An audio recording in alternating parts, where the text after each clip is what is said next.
Hey folks, this is IORonnok and we're back playing some more World of Tanks. Now as you can see, this is not me, this is IORonnok, good friend of mine, and Ronnok's gonna show us how to play an IS-7 today. I haven't actually seen this replay before, so I have no idea what's gonna happen. But I can tell you that Ronnok is one of the best players I know, so this should be a lot of fun.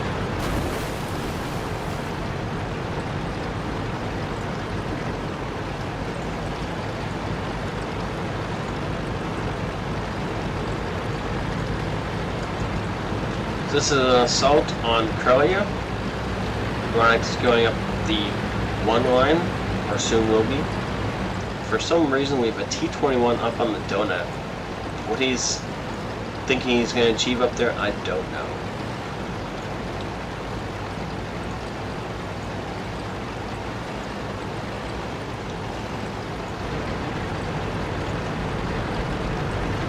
You can see that the win chance for this particular battle is 44%, which means that unless Ronnok does some hard carrying, he's going to lose. Oh well. Something tells me Ronnok probably has it in him.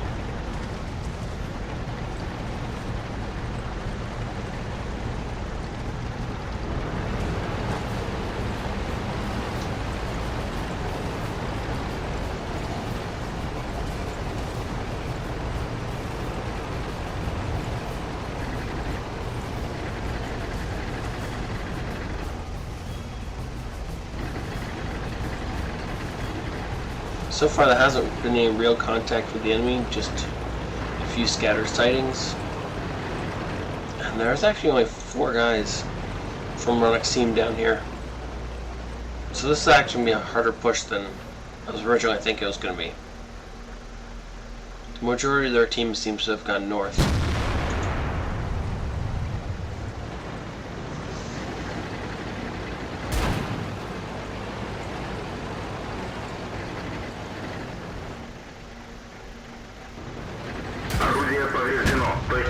Ooh, so General 1 takes out his gun. Where'd that hit?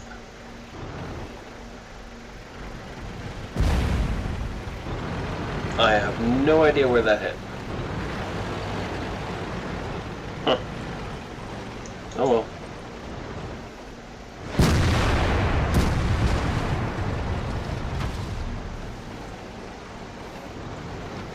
I'm kind of surprised they didn't use a repair kit to fix that gun.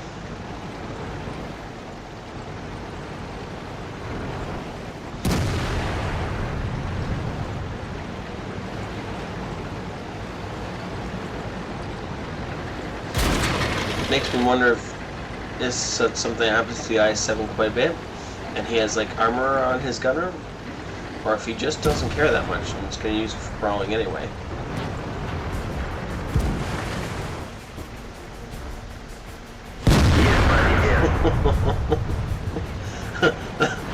Poor T-32.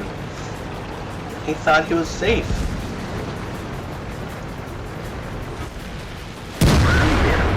Wow. It's a little bit of lag, still really good reactions on Ronnok's part.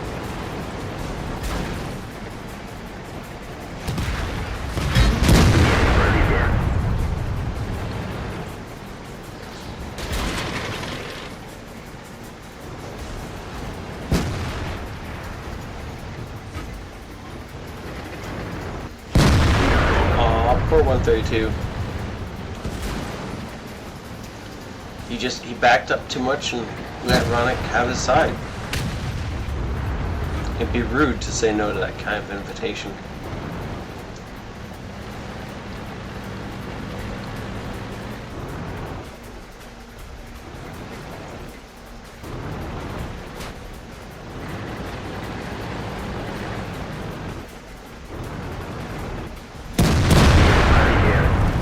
Okay.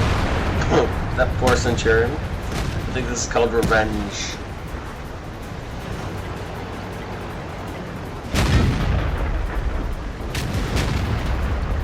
It is most definitely best when served. I've noticed. Aw, Frank didn't get the kill on that guy. I don't know where the patent was looking or why he thought he could present his back end to an IS-7 without repercussions.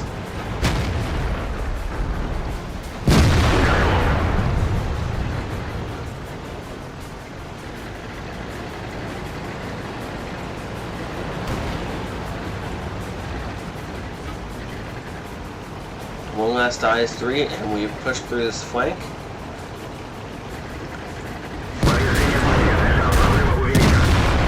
Wow.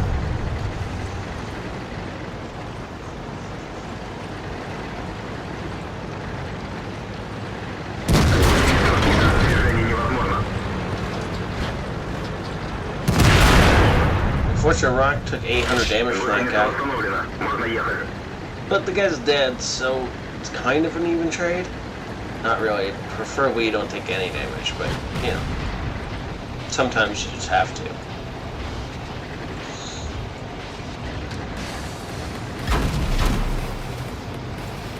And he just bounced a gold round. I think that was from the E100, but I can't be certain.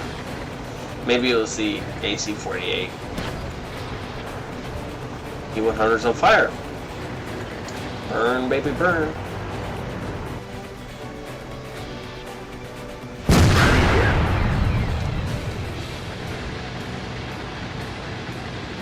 That must have been the AMX AC-48 that just bounced off him. It definitely wasn't the E100. Wow.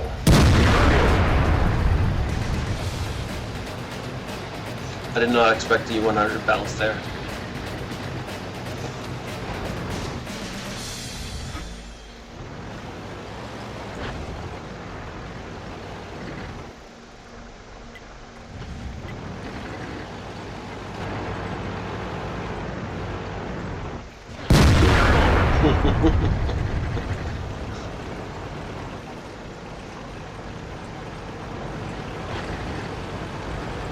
Now that T-54 is still a really dangerous opponent, and if he's allowed to live for too long, he will win this game for his team.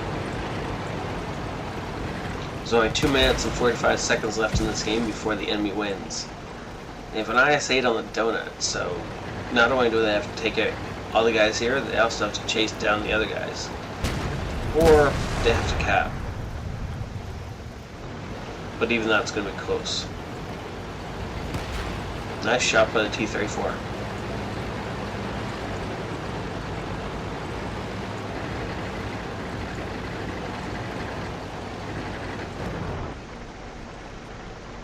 Why go for the cap when you can go for the cap and the kills?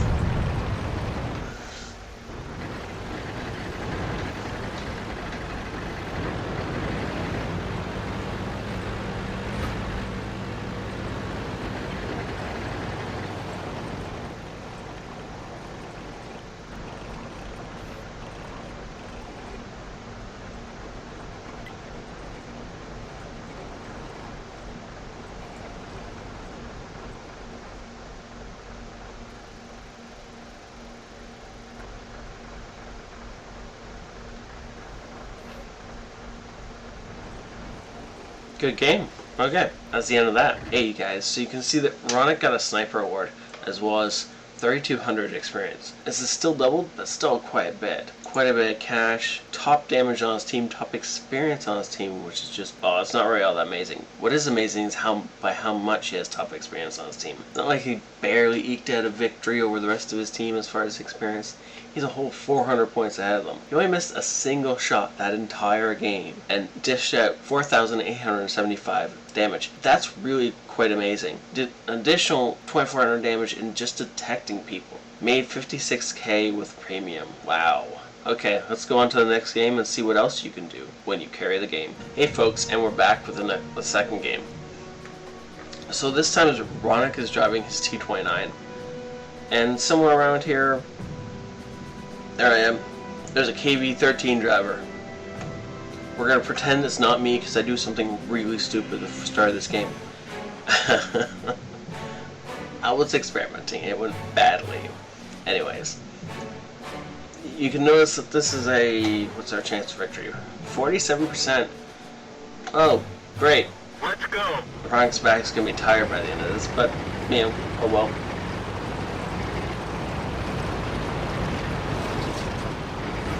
It's just not like there's an entire open field for people to drive through. Everyone's obviously got to go through the same 3 inches. Whatever. Anyway, so IORonnok and I, well, are going up this way. Steep 8-line push. You know, pretty standard. We got a couple of heavies heading up through the middle. This is Abby, if I haven't mentioned it already. It's a tier 7 game. A couple of tier 5s on each side, so not that bad. We're top tier, and I'm about to do something stupid, so just ignore the KB-13 up there for the little bit. He survives. Yeah. I was thinking it wasn't nearly that deep. My bad. Now IORonnok's taking advantage of my spotting and putting holes in all the right guys. He's definitely making them pay for driving me underwater, I guess. Oh, look, I'm dead. Oh well.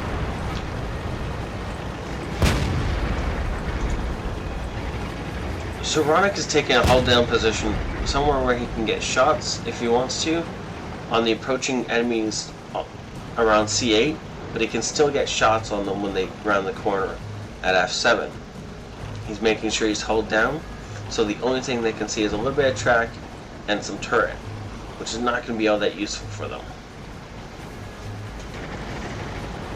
That tree falling means that they're coming, and he's free-aimed. Oh, it's a stock turreted T-29, poor guy.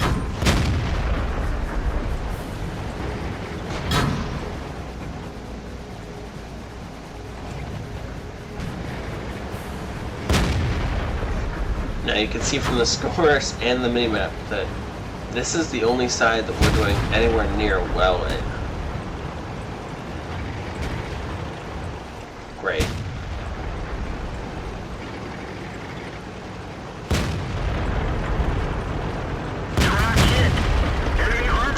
IORonnok is using the armor of his T-29 against these other two, by actually bullying them, pushing up into their face and pulling back before they can return fire on his vulnerable face. They're knocked out.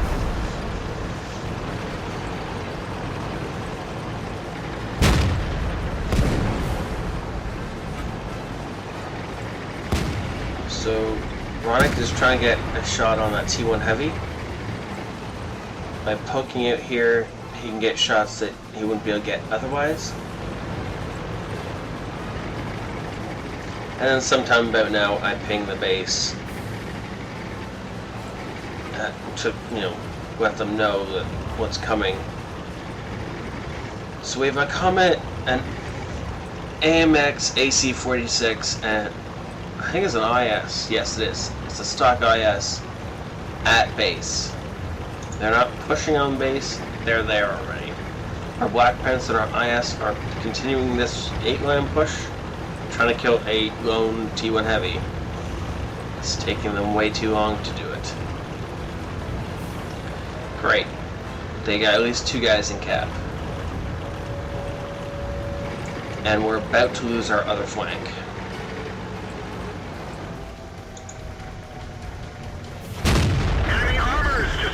IORonnok picked that shot really carefully. Not only did he remove a gun, he removed a capper, and, well, it just slowed the entire process down for them.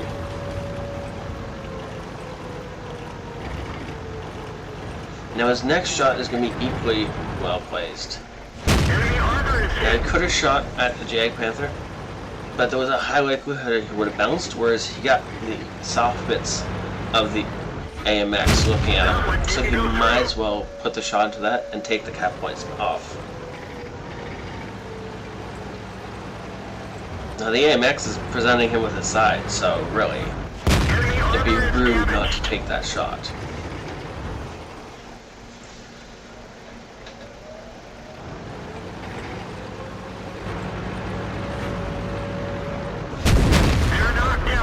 only exposing as much of his tank as he needed to in order to get the kill.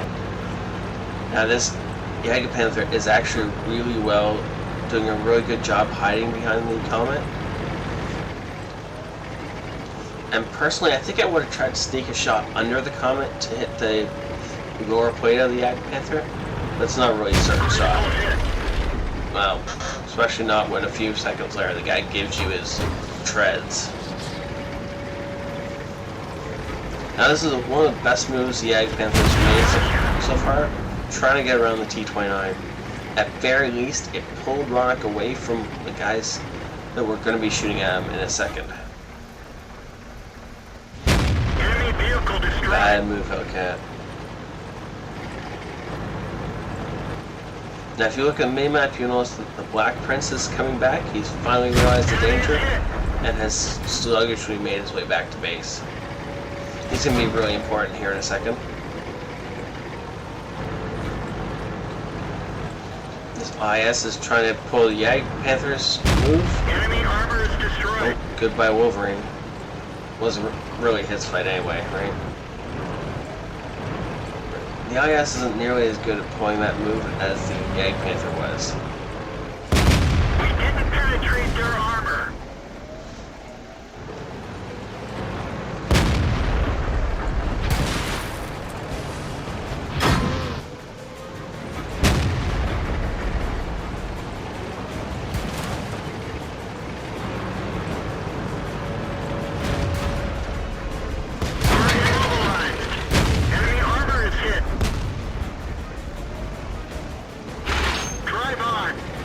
Now the enemy Black Prince is actually going to be a slight problem for IORonnok.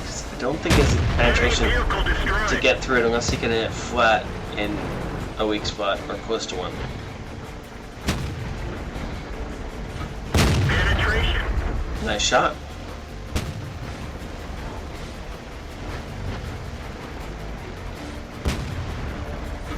Penetration.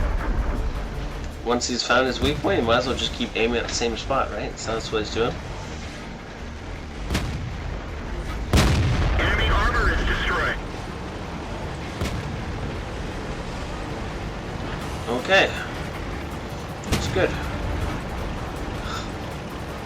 And that is the game. And that is how you hold and carry it. You can see IORonnok made 4,832 experience on that. Again, that's a daily double, but that's still quite a bit of experience. 2,400 experience without the double. That's really well done. He got his Bradley Walters Top Gun, obviously. Defender, not unexpected, and of course, Sniper Award. Now he didn't do too much spine damage. Most of that was direct fire, and it was a total of 4,806. Wow. That's a little more than I expected, even though there was a damage counter. I could have been watching I wasn't watching. 1,600 experience, that's a lot. And again, other than the Black Prince, who was right beside him for the last part of that, he was 1,000 experience above the third place guy in his team. There wasn't anyone else except for the Black Prince who came anywhere near being as important to that game as IORonnok was. Now, of the 21 shots he fired, he hit all of them and just failed to penetrate with 2 of them. 19 shots went straight into the target. Wow. A little bit of spine damage, not enough to be called anything. And he received over 2,000 potential damage. Wow. Okay, guys, you can see he made a whole, not a whole lot of cash, but still quite a bit. And, wow. That is how you use a T-29 or an IS-7, guys. Thank you so much for watching. Thank you for hitting that like or subscribe button. I will see you guys later. IORonnok out.